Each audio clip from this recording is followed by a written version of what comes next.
Natural communities are plant communities, depending on the types of trees and shrubs that are there.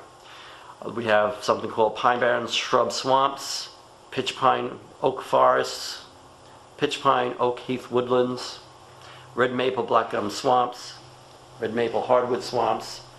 These are maybe not extremely rare communities, but somewhat rare communities for New York State, all mapped. Now, the first thing that we're going to take a look at is the Connecticut River.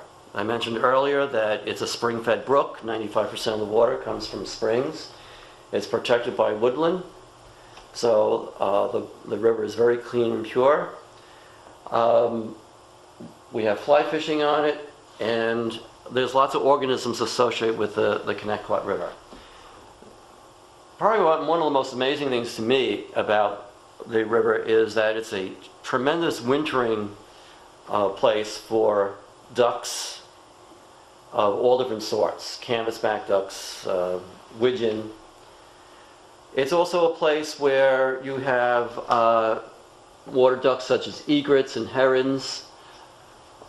Trout, the brook trout's a native trout. Rainbow trout are also here, but they were brought from the West Coast and introduced into the river in the early 1900s. In the late 1800s, brown trout were introduced into the stream. Brown trout's really a European fish.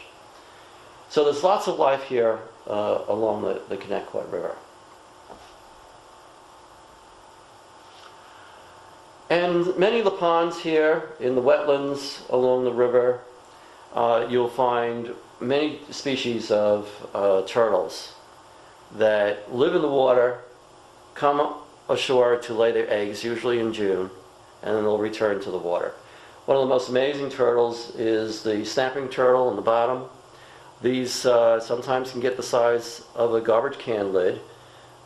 Just the other day I was on the river upstream near Bunce's, and there was a huge snapping turtle sitting in the mud right off one of the ponds there. I thought it was a big stone at first, but it was a snapping turtle. Snapping turtle is called that because if you were to put your finger in front of it, it would snap it off. They have very powerful jaws. Another turtle that's here quite commonly, and perhaps you've seen it, sunning itself along the edges of the ponds or on logs, is the painted turtle. There's also box turtles, a land turtle, which we'll look at a little bit later. A very rare turtle is here called the eastern mud turtle. One of the rarest turtles along the Connecticut is the eastern mud turtle. It buries in mud, seldom seen, but I did find a couple here in the 1970s. We just haven't done any research to see if they're still around. Spotted turtle is a species of special concern. That's a turtle of the wetlands right along the river. Very pretty turtle with dark green with white spots. And of course in your streams and ponds of the Connecticut you find an assortment of frogs. Right now, this time of the year, May, if you're here in the evening, you'll hear a chorus of spring peepers, green frogs, pickerel frogs calling. Occasionally we do see bullfrogs still here. They don't seem to be as abundant as they once were, but I do come across them from time to time. All of them breeding here in the river. Now we're going to take a look at some of the other habitats within Connecticut, and one of the habitats that anybody who's been here has walked through is the red maple black gum swamp.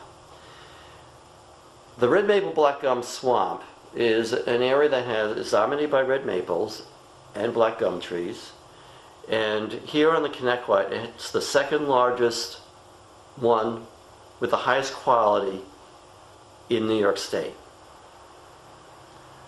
Which is very special. In other words, this is so rare that you don't see too many of them around, and it's the second largest one in New York State. It's all part of the freshwater wetlands, and freshwater wetlands have unique plants to them. We just talked about how the red maple black gum swamps are here, so red maple trees, The forest floor in your wetlands are dominated at this time of year by skunk cabbage. It's bruises with a skunk-like odor. If you don't believe me, I'll show you outside in a little while. Black gum trees are the other co-dominant tree in these freshwater wetlands, and you can get pitch pine growing in some of the wetlands. Another thing that makes wetland a wetland is the abundance of ferns. There are several species of ferns that grow in dry areas, but if you see a whole host of ferns in an area, chances are you're looking at a wetland environment. So even if you have a dry season, this year is very wet, but if you have a dry season and you're looking at a woodland, you see thousands and thousands of ferns, chances are you're looking at a wet area. And that's how they tell some of the, whether an area is a wetland or not by whether it's underwater, but the types of plants that grow in those areas.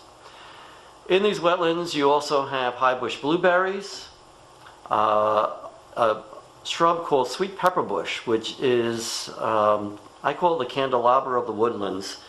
During the summertime, when everything else is finished blooming, this shrub comes to full bloom, and it's a very sweet aroma, very pretty sight in the green summer. There are viburnums that can be found there, and a lot of people don't know this, but there is cranberry still on the property. Over by Breeze's Pond, there's some cranberry patches there, and they were once prevalent all throughout the property, and if we bushwhacked enough around, we would probably find other stands of cranberry here. Some interesting plants of your wetlands is the jack-in-the-pulpit. It's a kind of a greenish flower. You can walk right by it. I love to take kids out and ask them to look for a wildflower that's in full bloom, and oftentimes they can't find it because it looks like a green plant. There are orchids that grow here. Calipogon, this grows up at Shandy Line. I haven't seen it in recent years, but there used to be lots of it up there. Shandy Crossing. And another orchid in the wetlands called Southern Twayblade. And Southern Twayblade is an endangered orchid that's found here. We'll come back to that in a moment. I mentioned the spotted turtle before. It's a species of special concern. On the upper left, we see what a spotted turtle looks like. It's a dark green turtle with yellow spots. Very pretty looking turtle. And it's in the wetlands. I see it oftentimes up at Bunce's Bridge area in the wetlands up there. Roll over logs at the right time of year, and you'd be hard-pressed not to find redback salamanders. There's actually 4 species of salamanders on the grounds. The others, one of the other species that you might be familiar with is the spotted salamander. It's the one with the yellow spots, and you tend to find that a little bit more north in the park rather than down here in the southern portion of Connecticut. Look at the wetland floors here, and you'll find carnivorous plants, brownleaf sundew and spatulate-leaf sundew, 2 different species of carnivorous plants. These plants grow in nitrogen-poor soils. It's a very acid environment. Connecticut basically is a pine barrens environment. The wetlands are pine barrens, the uplands are pine barrens, different types of pine barrens. And pine barrens, because of the sandy soils, have very acidic environments. Because there's acidic environments, the soil does not hold the nutrients very well. So in a place like some of the wetlands here, where it is extremely acidic, plants can't extract nitrogen from the ground, so they extract it from insects. And your roundleaf sundew, spatulate-leaf sundew has sticky substances on its leaves, so when a small insect comes by, it gets stuck, and the leaf will curl in around it and digest it, getting the protein that it needs, the nitrogen that it needs that it couldn't from the soils. Very interesting plant. Just about everybody who comes in the front gate walks past this meadow right out in front of the building here, the lower meadow. And to a lot of people, it's just a